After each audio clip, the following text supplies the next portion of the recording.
Jail জুলুম অত্যাচার নির্যাতন নিপীড়িত হয়েছি, বারবার কারাবরণ করেছি, প্রায় ৯৭টার মতো মামলা।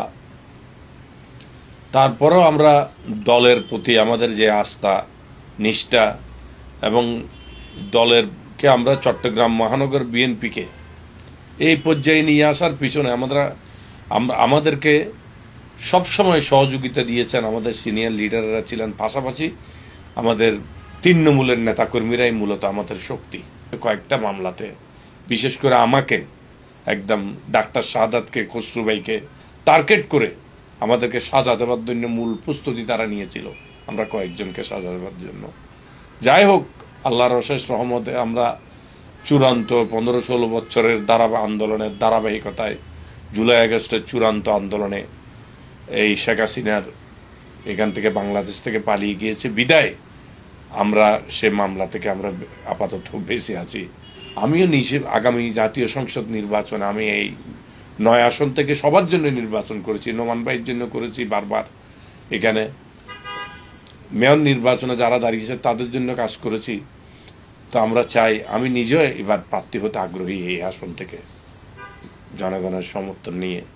তা আশা করি দল চূড়ান্ত সিদ্ধান্ত দেওয়ার মালিক হচ্ছে দল। আমরা জনগণের সহযোগিতা চাই। একটা অদৃশ্য শক্তি এখানে কাজ করছে গণতন্ত্রের ধারাবাহিকতাকে ব্যাহত করার জন্য, একটি সুষ্ঠু নির্বাচনের দ্বারায় ফিরে আসার যে ব্যবস্থা সেটাকে বিলম্বিত করার জন্য।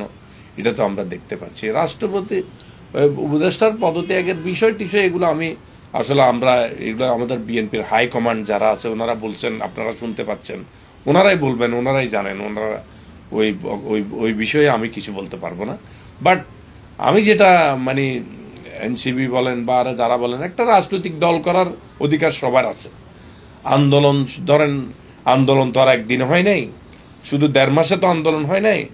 আন্দোলন ১৫-১৬ বছরের যে ধারাবাহিকতার রক্তস্রোতের মধ্য দিয়েই তো আমরা একটা প্রেক্ষাপট তৈরি হয়েছে এই যে আন্দোলনের সৃষ্টির। ওই প্রেক্ষাপটেই চূড়ান্ত আন্দোলনে আমরা ওনাদেরকে নেতৃত্ব দেওয়ার সুযোগ করে দিয়েছি, যে আন্দোলন যাতে অন্য খাতে ইয়ে করতে না পারে, কি সরকার ওই ভিন্ন খাতে প্রবাহিত করতে না পারে। বিএনপি, জামাত বা অন্যান্য রাজনৈতিক দলের যে ট্যাগ দিয়ে বারবার আন্দোলনকে ব্যাহত করে, সেটা করতে না পারার জন্যই মূলত আমরা নেতৃত্বের ফ্রন্টে ছিলাম না।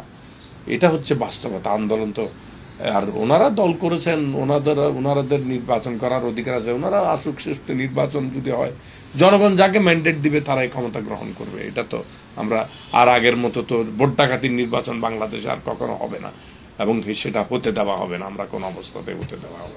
যখন আমাকে ২০১৪ সালের নির্বাচনে এনায়েত বাজারের মোড় থেকে আমি মিছিল করে এসে একটা রেস্টুরেন্টে আমি বসছিলাম, বৈশাখী হোটেলে, আমাকে নিয়ে যাচ্ছিল, তখন আমার হাতের গড়ি টড়ি তারা যখন খুলে ফেলছে, আমাকে অজ্ঞাত স্থানে নিয়ে যাওয়ার, তখন আমি বুঝে গেছি তারা আমাকে ক্রস ফায়ার দেওয়ার জন্য নিয়ে যাচ্ছে। তো পরবর্তী পর্যায়ে আমি দেখতে পাচ্ছি যে হঠাৎ করে মানে একটা পয়েন্টে গিয়ে তারা থমকে গেছে, যে বলতেছে যে না, গাড়ি কোতোয়ালিতে যাবে, গাড়ি কোতোয়ালিতে যাবে।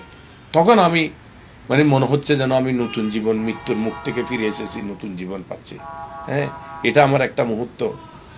পরে আমি আরেকবার মৃত্যুর মুখোমুখি হয়েছি, আমার বাড়িঘর যখন ঘেরাও করে ফেলছে পুলিশ, তখন ডিবি, আমি দ্রুত নামতে গিয়ে আমি একতলা থেকে পরে আমার পিঠের 8টা হাড় ভেঙে যায়, হাত ভেঙে যায়।